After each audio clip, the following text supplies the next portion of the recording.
ખાસ કરીને વાત કરીએ તો નવરાત્રી દરમિયાન છે હાર્ટ એટેકના કેસીસ છે એમાં ઘણો બધો વધારો જોવા મળતો હોય છે, ખાસ કરીને પોસ્ટ કોવિડ એટલે કે કોરોના પછીમાં કે જે લોકો ભૂતકાળમાં કોરોના સંક્રમિત થયા છે, આ ઉપરાંત કોરોનાનું ઇન્ફેક્શન લાગેલું છે તો એમને ખાસ કરીને એમના જે લિપિડ પ્રોફાઇલ છે એમાં ઘણું બધું અલ્ટ્રેશન જોવા મળે છે અને ખાસ કરીને એમની ધમનીઓ એટલે કે બ્લડની વેસલ્સ છે એમાં ક્લોટ હોવાની શક્યતા છે એ રહેલી હોય છે. અને ઘણા બધા કિસ્સામાં ખાસ કરીને તમારી નાની કોરોનરી આર્ટરીઝ, ખાસ કરીને આર્ટરીઝ જે કોરોનરી આર્ટરીઝ અને રટાઇનલ આર્ટરીઝ કે એ જે નાના અંગો સુધીની જે પાતળી રુધિરની જે કોશિકાઓ છે ત્યાં સુધી જે ક્લોટ જતા હોય છે ને એના કારણે સડન જે છે અરેસ્ટ છે આવતા હોય છે. આવા કિસ્સામાં ઘણી વખત જે છે હૃદય રોગનો હુમલો આવો, મગજમાં પક્ષઘાતનો હુમલો, આ ઉપરાંત અચાનક આંખમાં દેખાતા બંધ થયું વગેરે જેવા લક્ષણો છે મોટાભાગે જોવા મળતા હોય છે. તો સૌપ્રથમ તો ખેલૈયાઓ તરીકે યુવા વર્ગમાં પણ ઘણી વખત જે છે આ પ્રમાણ જોવા મળે છે. તો ખેલૈયાઓએ ગરબા રમતા પહેલા અને પછી શું ધ્યાન રાખવું જોઈએ? તો ખાસ કરીને ભૂખ્યા પેટે એટલે કે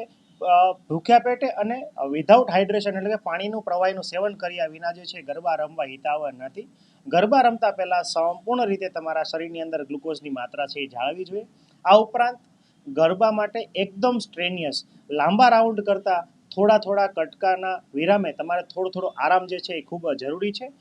સળંગ રાઉન્ડ 1 કે 1.5 કલાક સળંગ રીતે તમારે કોઈ પણ પ્રકારની એરોબિક એક્સરસાઇઝ એટલે કે ગરબા એક પ્રકારની એક્સરસાઇઝ જ છે, પરંતુ સળંગ જે છે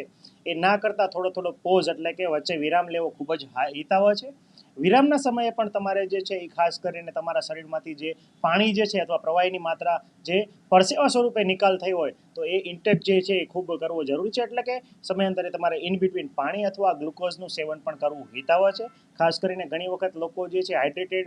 જ્યુસ અથવા ઘણી વખત જે ઠંડા પીણાનું સેવન કરતા હોય તો એ પણ લઈ શકાય છે, પરંતુ અતિશય ગળ્યા અને અતિશય ઠંડા પીણા જે છે એનો આગ્રહ જે છે રાખવો જોઈએ નહીં. આ ઉપરાંત ઇન બિટવીન તમારે જ્યારે પણ તમને એવું લાગે કે ભાઈ મને શ્વાસ લેવામાં કોઈ તકલીફ પડી રહી છે, મને ચેસ્ટ પેન એટલે કે છાતીમાં કોઈ દુખાવો થઈ રહ્યો છે, આવા સંજોગોમાં તાત્કાલિક જે છે નજીકના આરોગ્ય કેન્દ્ર અથવા કોઈ પણ હોસ્પિટલમાં જઈને તમારે આ બાબતે નિદાન કરાવવું જોઈએ કે ખરેખર શું છે. જ્યારે પણ તમે ગરબા લો અને તમને તમારા શોર્ટનિંગ ઓફ ધ બ્રેથ, તમારા શ્વાસ જે છે એની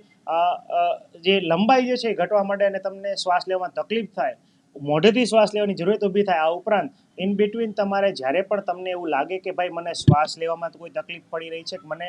ચેસ્ટ પેન એટલે કે છાતીમાં કોઈ દુખાવો થઈ રહ્યો છે, આવા સંજોગોમાં તાત્કાલિક જે છે નજીકના આરોગ્ય કેન્દ્ર અથવા કોઈ પણ હોસ્પિટલમાં જઈને તમારે આ બાબતે નિદાન કરાવવું જોઈએ કે ખરેખર શું છે. જ્યારે પણ તમે ગરબા લો અને તમને તમારા શોર્ટનિંગ ઓફ ધ બ્રેથ, તમારા શ્વાસ જે છે એની જે લંબાઈ જે છે એ ઘટવા માંડે અને તમને શ્વાસ લેવામાં તકલીફ થાય, મોઢેથી શ્વાસ લેવાની જરૂરત ઊભી થાય, આ ઉપરાંત તમારા શ્વસનની જે ગતિ છે ખૂબ વધી જાય તો તાત્કાલિક જે છે તમે થોડો આરામ જે છે એ તમારા શરીરને જરૂરી છે. આ ઉપરાંત ખાસ કરીને પગમાં કળતર થાય, ઘણી વખત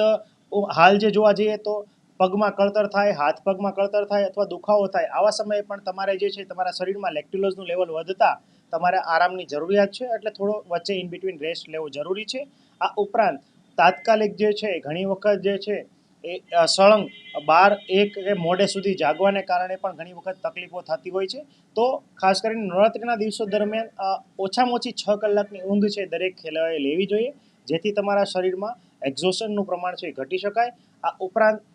જે તહેવારના દિવસો ખાસ કરીને નવરાત્રિના દિવસો છે તો